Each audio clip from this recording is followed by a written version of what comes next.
আসসালামু আলাইকুম। ক্লাস 6 তোমাদের কতকগুলি বিশেষ প্রাণীর বাসস্থান ও আচার আচরণ এই টপিকটা নিয়ে আমরা আলোচনা করছিলাম। তো আজকে কয়েকটি প্রাণী নিয়ে আমরা আলোচনা করব। তো প্রথমেই যেটা নিয়ে আলোচনা করব সেটা হচ্ছে সাপ। এই প্রাণীটা তোমরা অনেকেই পরিচিত, কিন্তু এটাকে আমরা সবাই মোটামুটি খুব ভয় পাই, তাই না? সাপ দেখলেই আমাদের ভয় করে। কিন্তু দেখো, এদের হাত নেই, পা নেই, কিন্তু এরা কিন্তু কীরকম প্রাণী না, মাংসাশী প্রাণী। সাপ তাহলে কি প্রাণী?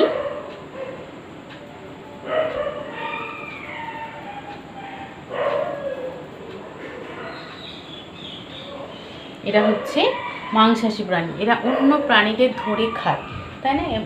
এরা সাধারণত আমরা দেখেছি সাপেরা ইঁদুরকে ধরে খায়, কিন্তু এরা হরিণ পর্যন্ত প্রায় এই ধরনের বড় বড় প্রাণীকেও গিলে খেতে পারে। ইঁদুর, ছুঁচোর মতো ফসল খেকো প্রাণীদের এরা খেয়ে পরিবেশের ভারসাম্য বজায় রাখে। তাহলে সাপরা সাধারণত কি খায় দেখলাম না, ইঁদুর,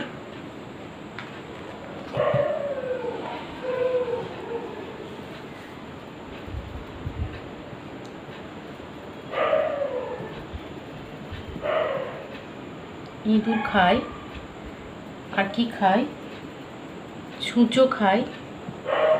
এছাড়াও এরা হরিণ এর মতো প্রাণীদেরকেও খায়। তো এই সাপ মানে পৃথিবীর সর্বত্রই দেখা যায়। যেখানে খুব ঠান্ডা মানে বরফের দেশ, সেগুলো ছাড়া বাকি সব জায়গাতেই কিন্তু এদের দেখা যায়। এরা গাছের ডালে, মাটির তলায় কিংবা জলের মধ্যে এরা বসবাস করে। তাহলে এই সাপেদের যদি বাসস্থান বলা হয় তাহলে কি বলবে না, এরা গাছের ডাল, মাটির গর্ত বলতে পারো। মাটির তলা মানে হচ্ছে মাটির তলায় থাকে, বিভিন্ন গর্তে থাকে। আর কোথায় থাকে না, এরা জলেও থাকে। এদের তাহলে সাপের বাসস্থান বলতে পারো।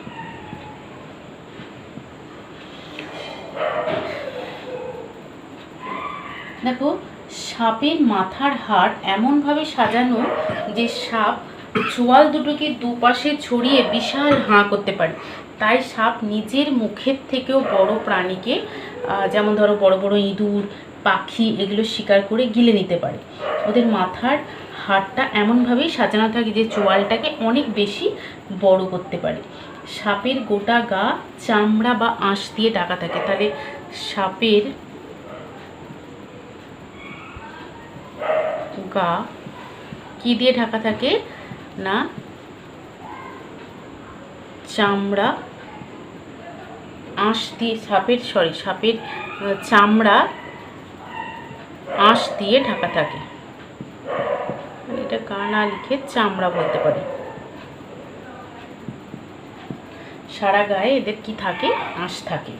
আর এরা কি করে না, সারা জীবন কিন্তু নিয়মিতভাবে পুরনো আঁশের খোলস পাল্টায়। তার মানে সাপের একটা বৈশিষ্ট্য হচ্ছে এরা কিন্তু এদের জীবনচক্রে এরা বিভিন্ন সময়তে কি করে না, খোলস ত্যাগ করে। তাহলে খোলস ত্যাগ করে এমন একটি প্রাণীর নাম বলো, তখন কি বলবে না, সাপ। এরা খোলস ত্যাগ করে। সাপের কান নেই, কিন্তু এদের ঘ্রাণ শক্তি খুব প্রবল। সাপের কি ভীষণ প্রবল না, ঘ্রাণ শক্তি খুব প্রখর এদের, কিন্তু এরা কানে শুনতে পায় না। এদের কানই নেই, তাহলে কি করে শুনবে? আর এদের জিভটা মাঝখান দিয়ে চেরা থাকে। আমাদের জিভটা যেমন জোড়া থাকে, এদের জিভটা কীরকম থাকে, চেরা জিভ থাকে। এই চেরা জিভ দিয়ে এরা কি করে না, বাতাসে ভাসা গন্ধের অণু মুখের ভেতরে নিয়ে গন্ধ টের পায়। আসলে এদের মুখের তালুতে এক ধরনের অর্গ্যান থাকে, যার নাম হচ্ছে জ্যাকবসন অর্গ্যান। Jacobson organ. এই জ্যাকবসন অর্গান যেটার কথা বলছি, এটা এদের মুখের তালুতে থাকে। এরা কি করে না, জিভটা বের করে বাতাসের যে ভাসমান যে বিভিন্ন গন্ধের অণু, সেটাকে নিয়ে এই জ্যাকবসন অর্গানে ঠেকায়। তখনই ওরা বুঝতে পারে যে চারপাশে কোন জিনিস ছড়িয়ে ছিটিয়ে রয়েছে, অর্থাৎ বাতাসের গন্ধের টের পায়। এরা কি করে না বুক দিয়ে মাটিতে হওয়া সামান্য কম্পনও টের পায়। যেহেতু এরা বুক দিয়ে চলাচল করে, সেই জন্য সামান্য যদি মাটিতে কোনো কম্পন হয় বা ভূমিকম্প হয়, এরা সেটা বুঝতে পারে। কিছু সাপের মুখের ওপর কি আছে না তাপ মাপার যন্ত্র আছে। কি যন্ত্র আছে না তাপ মাপার যন্ত্র। এই যন্ত্র দিয়ে এরা কি করতে পারে না তাপ মাপতে পারে। এছাড়া বেশিরভাগ সাপই কী করে না ডিম পাড়ে। সাপরা সাধারণত বাচ্চা প্রসব করে কমই, বেশি এরা কি করে ডিম দেয় বা ডিম ফুটে এদের বাচ্চা হয়। কিন্তু কিছু কিছু সাপ আছে যারা বাচ্চা প্রসব করে। এরকম বাচ্চা প্রসব করে কতগুলো সাপের নাম যদি তোমাদের ধরে তাহলে কি বলবে না চন্দ্রবোরা, এটা কিন্তু খুব বিষাক্ত সাপ। মেটুলি, এই ধরনের সাপরা কি করে এরা বাচ্চা প্রসব করে। বাকিরা সবাই কি করে না ডিম দেয় বা ডিম পাড়ে, সেই ডিম ফুটে বাচ্চা বের হয়। সাপ কিন্তু সবসময় মানুষের জন্য বিষাক্ত নয়।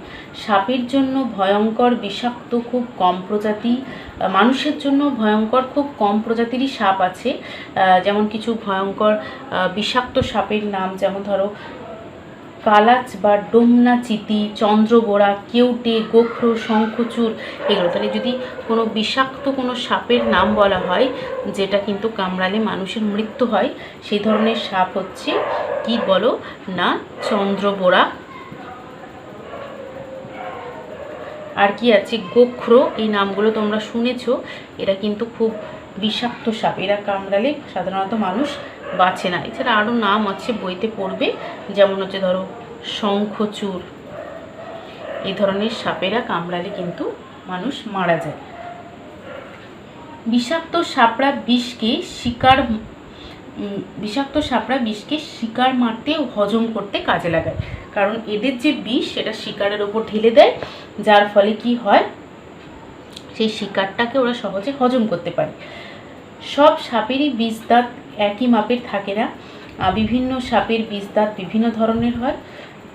কোনো বিষ শিকারের স্নায়ুতন্ত্রের আঘাত করে, আবার কোনোটা রক্ত সংবহনতন্ত্রে। এরা যে বিষটা শিকারের ওপর ফেলে, সেই বিষটা কিসের ওপর কাজ করে, যাকে ধরেছে, ধরো ইঁদুরকে ধরেছে, তো ইঁদুরের স্নায়ুতন্ত্রকে আঘাত করে অথবা রক্ত সংবহনতন্ত্রকে।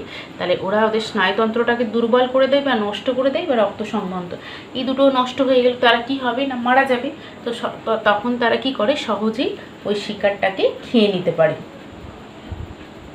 আর সাপ আমাদের সামনে যদি পড়ে যায় কোনো মানুষের সামনে, ওরা আসলে আমাদেরকে কামড়ায় না, আমাদেরকে যেই সামনে পড়ে যায় ওরা বিপদগ্রস্ত মনে করলে প্রথমে ভয় দেখিয়ে সতর্ক করে, আমাদেরকে ভয় দেখিয়ে সতর্ক করে। যেমন কেউ ধরো জোরে নিঃশ্বাস ছাড়ে, হিস হিস শব্দ করে, বা কেউ ফনা তোলে, এই ধরনের কাজগুলো ওরা করে কি করে না আমাদেরকে সরে যেতে বলে, মানে আমাদেরকে ওই জায়গাটা ত্যাগ করতে পারে। তারপর নিজে বাঁচার রাস্তা না পেলে তখন কিন্তু ওরা নিজেদের আত্মরক্ষার জন্য আমাদেরকে কামড়ে দেয়।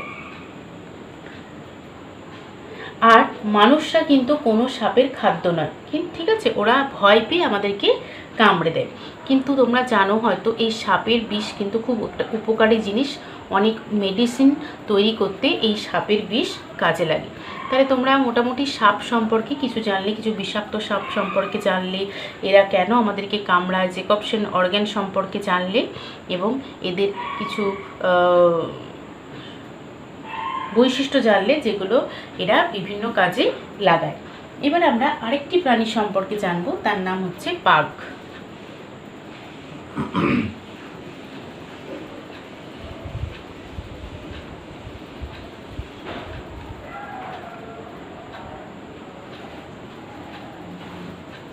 দেখো, বাঘ পড়ার আগে প্রথমেই বলি, তোমরা সবাই জানো যে আমাদের জাতীয় পশু বাঘ, আমাদের কি না জাতীয় পশু, তাই না, বা জাতির সম্বল বা জাতির একটা প্রতীক বলতে পারো এই বাঘ। তো বাঘ অনেকে তোমরা কেউ বনে বেড়াতে গিয়ে সরাসরি বাঘ দেখেছো নিজের চোখে, আবার অনেকে চিড়িয়াখানায় গিয়ে অনেকেই বাঘ কিন্তু দেখেছো। বনের রাজা নিজের থেকেও বড় প্রাণীদের অনায়াসে শিকার করতে পারে, জানো তো। এই বাঘ হচ্ছে বনের রাজা, এরা কিন্তু বড় বড়, ওদের থেকেও বড় বড় মানুষ বা বড় কোনো প্রাণীকে এরা অনায়াসে, গরু, বন্য মহিষ, এদেরকে কিন্তু এরা সহজেই শিকার করতে পারে এবং এরা শিকারে ভীষণ পটু হয়।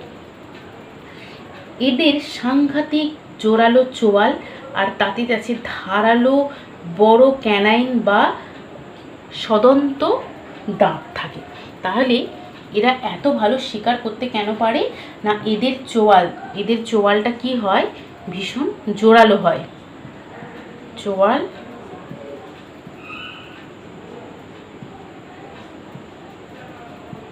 জোরালো হয়, আর কি হয়, চোয়ালে ধারালো বড় দাঁত থাকে।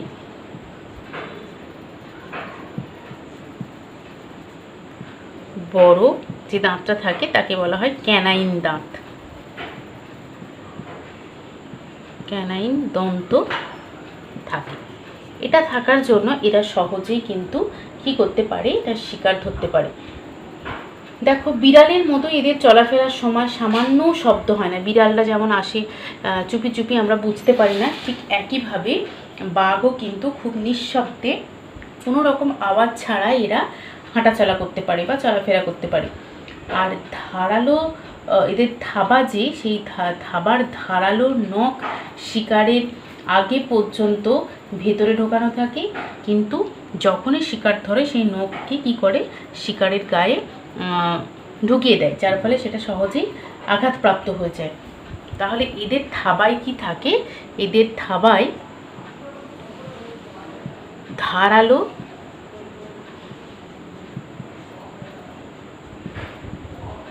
নখ থাকে, যেটা শিকার ধরার সময় বের করে। বাঘের সামনের পা খুব নমনীয়, ফলে ভিতরের দিকে পা ভাঁজ করতে পারে। সামনের পাটা নমনীয় হওয়ার জন্য ভিতর দিকে ভাঁজ করতে পারে। এদের দর্শন এবং শ্রবণ শক্তি দুটোই প্রখর হয়। আমরা সাপের ক্ষেত্রে দেখলাম এদের ঘ্রাণ শক্তি প্রখর, কিন্তু শ্রবণ শক্তি প্রখর নয়, কিন্তু এদের ক্ষেত্রে দর্শন ও শ্রবণ দুটোই খুব প্রখর হয়ে থাকে। যে কোনো জন্তু বা মানুষরা সামান্যতম চলাফেরাতেও এরা সজাগ হয়ে পড়ে। দিনের বেলায় মানুষ আর বাঘের দৃষ্টিশক্তি প্রায় সমান থাকে। মানুষ যতটা চোখে যতটা শক্তি দিয়ে দেখতে পায়, বাঘেরও কিন্তু সেই দৃষ্টিশক্তি একই থাকে। কিন্তু রাতের বেলায় কি হয়, আমরা তো রাত্রে অন্ধকারে ভালো দেখতে পাই না, কিন্তু বাঘের চোখের রেটিনায় একটা বিশেষ ধরনের বস্তু থাকে, এর নাম হচ্ছে, এটা খুব মনে রাখবে, পরীক্ষায় প্রশ্ন আসে, ট্যাপেটাম লুসিডাম। এটা কোথায় থাকে বললাম না, বাঘের চোখের রেটিনাতে থাকে। চোখের রেটিনাতে থাকে। চোখের রেটিনাতে এই ট্যাপেটাম লুসিডাম থাকার জন্য বাঘরা অল্প আলোতেও কিন্তু মানুষের থেকে 6 গুণ ভালো দেখতে পায়। শুধু দেখতে পায় তা না, কত গুণ ভালো না, 6 গুণ ভালো।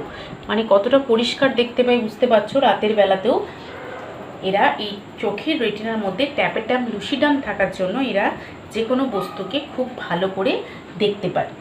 এছাড়াও বাঘেরা বাতাসে গন্ধ শুকে শিকারের পিছনে ধাওয়া করে না। এরা কি করে, এক একটা বাঘ নিজের এলাকা চিহ্নিত করতে মূত্রনালী থেকে এক ধরনের তরল মাটিতে ও গাছে ছিটিয়ে দেয়। মানে এরা কি করে না, ওদের যে এলাকায় ওরা বসবাস করে সেই এলাকায় কি করে না, এরা এক ধরনের তরল মূত্রনালী থেকে বের করে, যেটা মাটিতে এবং গাছে ছিটিয়ে দেয়। আবার গাছের কাণ্ডে আঁচড় কেটেও নিজের অঞ্চলের সীমানা ঠিক করে। তো ওই যে মূত্রনালী থেকে পদার্থটা বেরিয়েছিল সেটার গন্ধ শুকে ওরা একে অপরকে খুঁজে নেয় এবং নিজেদের এলাকাকে চিহ্নিত করে। তাহলে এদের একটা অন্য ধরনের বৈশিষ্ট্য পেলে যে এরা নিজের এলাকা চিহ্নিত করার জন্য কি করে না মূত্রনালী থেকে এক ধরনের তরল ছিটিয়ে দেয় আশেপাশের জায়গায় এবং গাছের কাণ্ডে।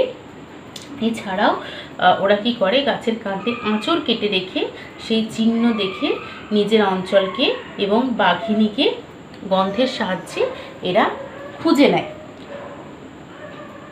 আর গৃহপালিত বিড়াল তার মলকে মাটিতে চাপা দেয়, কিন্তু বাঘ কোনো সুনির্দিষ্ট স্থানে তার মলত্যাগ করে নিজের অস্তিত্ব জানান দেয়।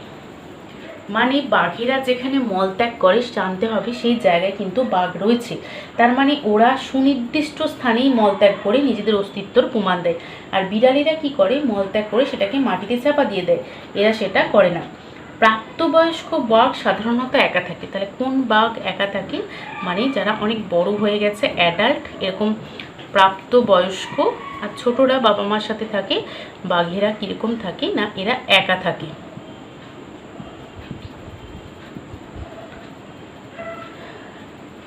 একটা নির্দিষ্ট অঞ্চল নিয়ে তারা থাকে, অন্য বাঘেরা কিন্তু সেখানে প্রবেশ করতে পারে না, তাদের প্রবেশ নিষিদ্ধ থাকে। কখনো কখনো অন্য বাঘ ঢুকে পড়লে দুজনের মধ্যে কিন্তু জোর লড়াইও হয়ে যায়। তার মানে কি বুঝতে পারছো, এরা নিজের নির্দিষ্ট এলাকা ঠিক করে নেয়, সেই এলাকাতেই ওরা থাকে, সেই এলাকায় অন্যদের প্রবেশ ওরা মোটেই পছন্দ করে না। এবার বাঘেদের খাদ্যের মধ্যে আমরা আসি। এদের প্রিয় খাদ্য হচ্ছে হরিণ আর শুয়োরের মাংস এদের খুব প্রিয়। তাহলে কি কি প্রিয় খাদ্য এদের? হরিণের মাংস ও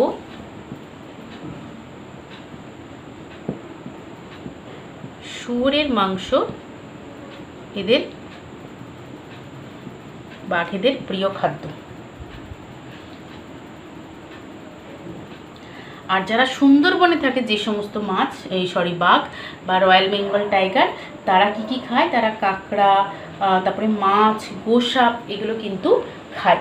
সুন্দরবনের যে বাঘ তাদের গায়ের চামড়ায় হালকা হলুদ থেকে লালচে হলুদ রঙের হয়, আর এর গায়ে ডোরা কাটা কালো দাগ থাকে এবং আঙুলের ছাপের মতো কতগুলো দাগ থাকে। ত্বকের এই বৈশিষ্ট্যের জন্য এদের বাদাবনের হেতাল গাছে লুকিয়ে থাকতে সুবিধা হয়, কারণ এদের এই ধরনের কি বলবো চামড়ায় ডোরা কাটা দাগ থাকার জন্য এরা লুকিয়ে থাকলে তখন ওই হেতাল গাছের সাথে ওরা মিলিয়ে থাকে বলে এদেরকে চেনা যায় না।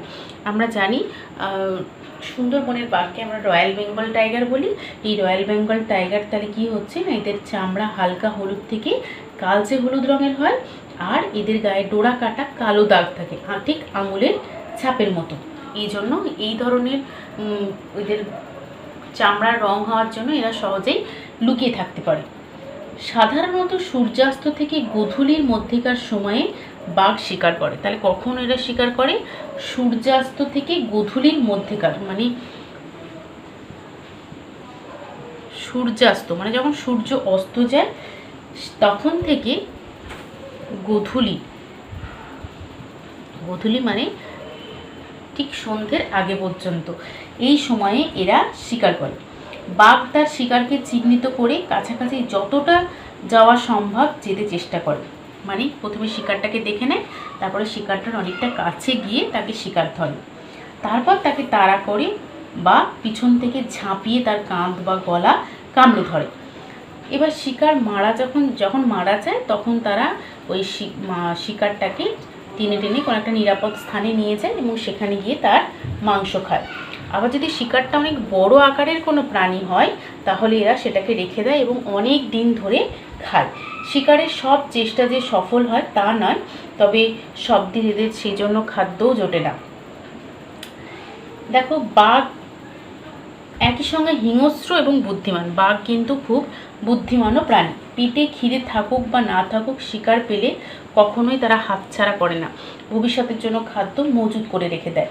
নিঃশব্দে শিকারের পিছু নেয় এবং উদ্বৃত্ত খাবার গর্ত করে, মানে ধরো যেটা পেট ভর্তি আছে কিন্তু আবার একটা শিকার পেয়ে গেছে, তখন সেই শিকার করে তাকে কি করে নিজেদের যে অঞ্চল সেখানে কি করে না গর্ত করে সেখানে জমিয়ে রাখে। বাঘ যে শুধুমাত্র নিঃশব্দে লাফিয়ে শিকার ধরতে পারে তা নয়, এরা কিন্তু কোনো বাঘ আছে গাছে চড়তে পারে, জলে সাঁতার দিতে পারে, ঠিক আছে, সাঁতার দিয়ে শিকার করতে পারে। তোমরা ডিসকভারি বা ন্যাশনাল জিওগ্রাফি এগুলোতে দেখেছো বাঘ কীভাবে খুব কৌশলের সাথে কি করে শিকার ধরে থাকে। বাঘ এবং বাঘিনী দুজনেই কিন্তু খুব হিংস্র প্রাণী, কিন্তু সন্তান পালনের ব্যাপারে বাঘিনীর স্নেহ শাসন লক্ষ্য করার মতো। বাচ্চা দেওয়ার আগে ভালোভাবে পরিষ্কার করা জায়গা তৈরি করে, মানে বাচ্চাকে রাখার জন্য এটা কি করে, জায়গাটা খুব ভালো করে পরিষ্কার করে নেয়। বাচ্চা দেওয়ার পর তাদের কাছে সমস্ত দিন ঠায় বসে থাকে, অনেক সময় পাহারা দিতে গিয়ে নিজেদের খাওয়া পর্যন্ত হয় না। বুঝতে পারছো, বাচ্চাদের মানুষ করার জন্য এরা কিন্তু অনেক কষ্ট করে। কিন্তু ওর বাসা যদি কেউ চিনে ফেলে তবে বাঘিনী সঙ্গে সঙ্গে নতুন বাসা খোঁজে, মানে ওরা লুকিয়ে থাকে বাচ্চাটি যাতে ক্ষতি না করতে পারে, কিন্তু যদি কেউ চিনে যায় তখন ওরা অন্য বাসায় চলে যায়। আর বাসা বদলের সময় যদি কোনো প্রাণী বা মানুষ তার মুখোমুখি হয় তবে তার মৃত্যু কিন্তু নিশ্চিত, কারণ এরা সেই সময় খুব হিংস্র থাকে। মধু সংগ্রহ বা কাঠ কাটতে গিয়ে যে সকল মানুষ মারা যান তাদের অধিকাংশের পিছনে থাকে বাঘিনীর এই বাসা বদলের ঘটনা। বাঘিনী যে সময় বাসা বদল করে, কারণ এই সময় ওরা খুব সতর্ক থাকে বাচ্চাদের জন্য, তো এই সময় সামনে যেই পড়ুক না কেন, তার দোষ থাক না থাক, তারা কিন্তু তাদেরকে মেরে দেয়। এরপরে যখন বাচ্চারা একটু বড় হয় বাঘিনী তখন তাদের শিকার করতে শেখায়। প্রথম শিকার করা প্রাণীর মাংস ছিঁড়ে খেতে দেয়, দাঁত বসিয়ে কীভাবে মাংস ছিঁড়ে খেতে হয় এইসবগুলো ট্রেনিং দেয়। তারপর একটা সময় পরে কি হয় না, প্রাণীকে বাচ্চাদের কাছ থেকে অনেক সময় একটা আদমরা প্রাণীকে বাচ্চাদের কাছে নিয়ে যায় এবং তাকে দাঁত দিয়ে ছিঁড়ে খেতে শেখায়। এরপরে বাচ্চাদের সাঁতার কাটতে শেখায়। মা বাঘের কাছ থেকে এমনভাবে 6 থেকে 7 মাস এরা বিভিন্ন ধরনের শিক্ষা নিয়ে শিশু বাঘ পূর্ণাঙ্গ বাঘে পরিণত হয়। বয়স হলে বা আঘাত হলে বা আহত হলে বাঘ মনুষ্য বসতি এলাকায় সহজ শিকারের জন্য কিন্তু চলে আসতে পারে।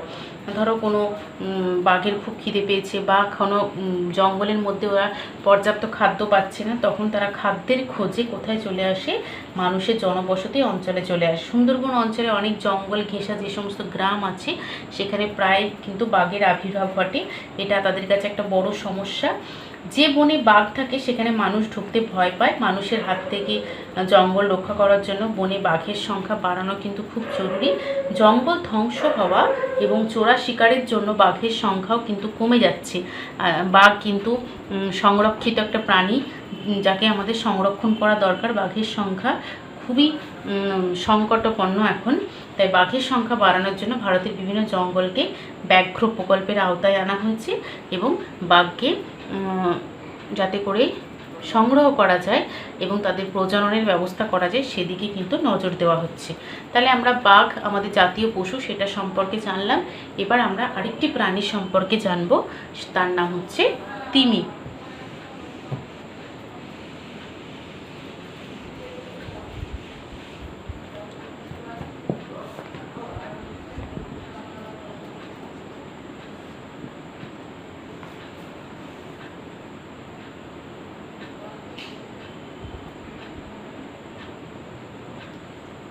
দেখো, তিমি এক ধরনের সামুদ্রিক প্রাণী।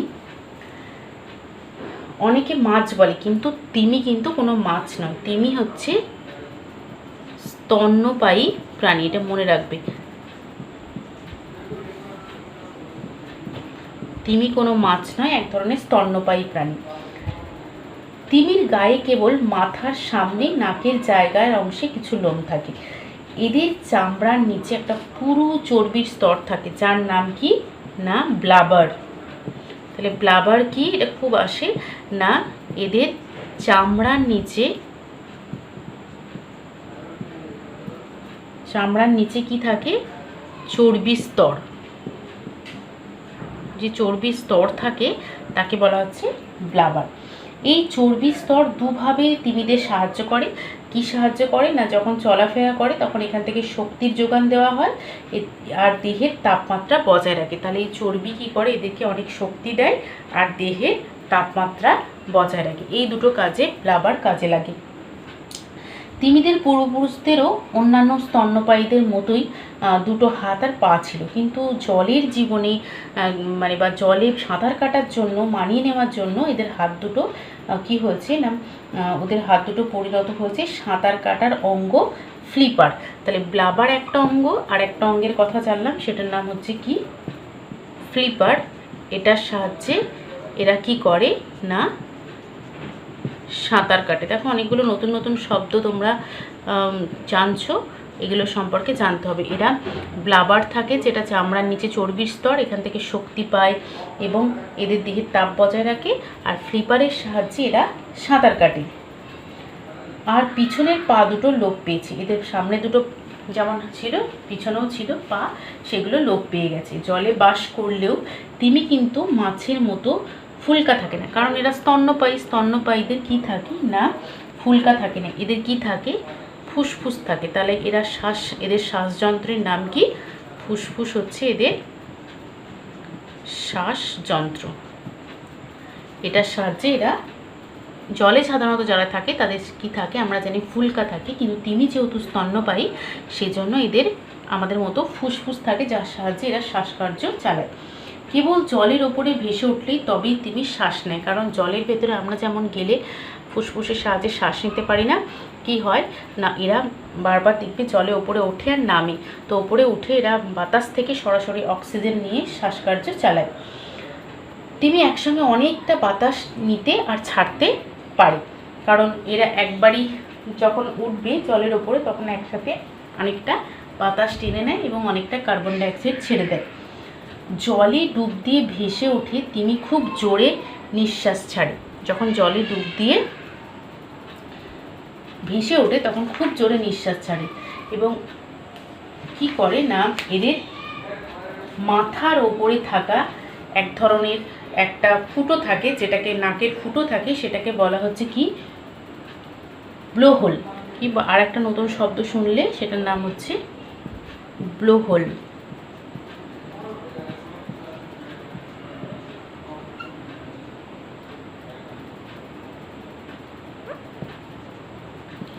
এই ব্লোহোল কি না, এটা হচ্ছে নাকের ব্লোহোল বা নাকের ফুটো, যেটা কোথায় থাকে না মাথার ওপরে ওদের।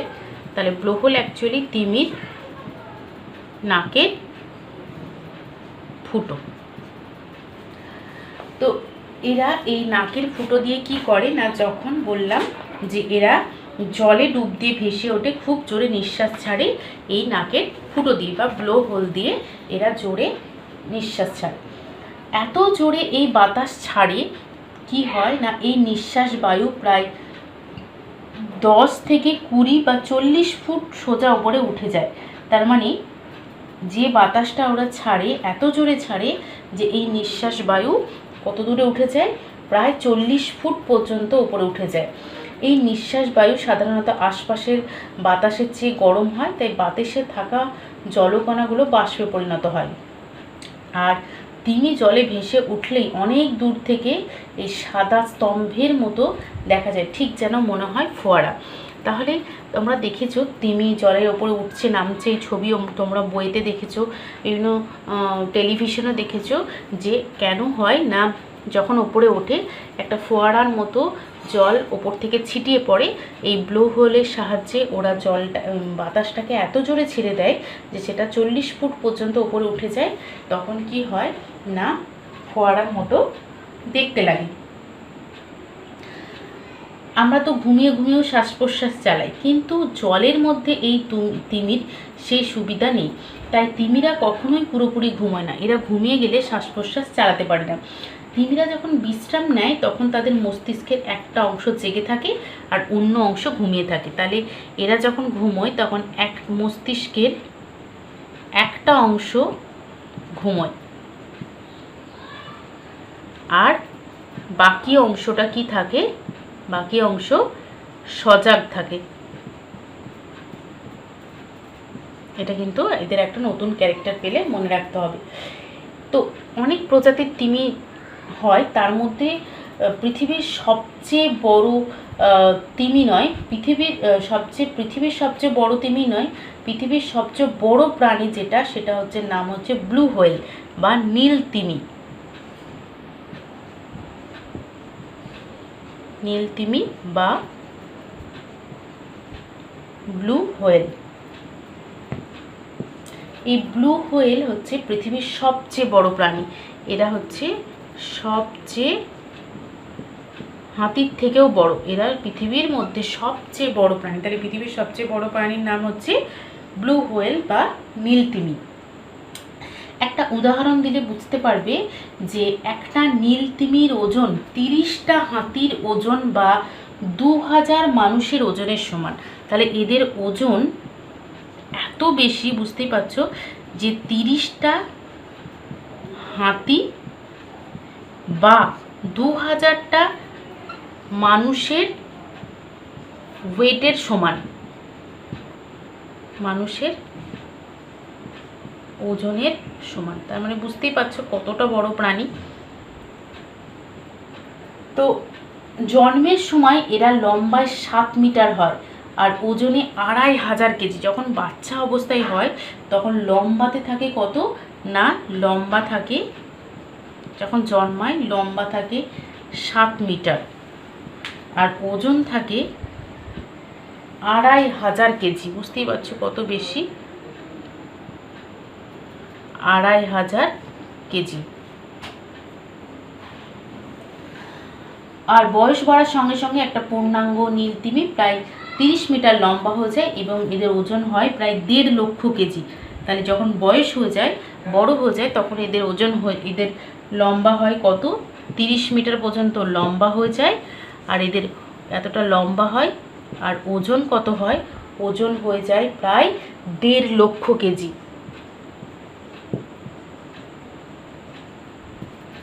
কত বেশি ওজন, বুঝতেই পারছো যখন পূর্ণাঙ্গ হয়ে যায়। দিনে এরা প্রায় 3 থেকে 4000 কেজি ছোট চিংড়ি জাতীয় প্রাণী বা সামুদ্রিক আর এক ধরনের প্রাণী krill, এরা খায়। তাহলে এরা কি খায় না, krill আর চিংড়ি, এগুলো এদের খাদ্য। তাও কত খায়, 4000 কেজি, 3 থেকে 4000 কেজি। বুঝতে পারছো কতটা পরিমাণে খায়, প্রায় 4000 কেজি এরা krill বা চিংড়ি খায়। আর তিমিরা শব্দের মাধ্যমে নিজেদের মধ্যে যোগাযোগ করে।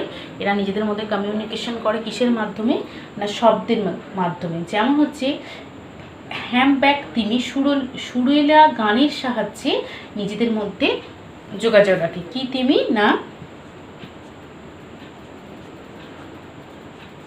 হামব্যাক তিমি। এরা কী করে না, এরা খুব সুন্দর সুরেলা একটা শব্দ করে বা গান করে, যেটার মাধ্যমে নিজেদের মধ্যে যোগাযোগ করে। আর নীলতিমির আওয়াজ একটা জেট ইঞ্জিনের আওয়াজের চেয়েও জোরালো। মানে ব্লু হোয়েলের সব কিছুই অনেক বেশি বেশি। এরা যখন আওয়াজ করে মনে হয় যেন একটা জেট ইঞ্জিন আওয়াজ করছে, এত বেশি আওয়াজ করে। তাহলে আজকে তোমরা কতগুলি বিশেষ প্রাণীর বাসস্থান সম্পর্কে সব জানলে এবং আজকে এই চ্যাপ্টারটা আমরা শেষ করলাম। তাহলে এই চ্যাপ্টারটা তোমরা খুব ভালো করে পড়বে।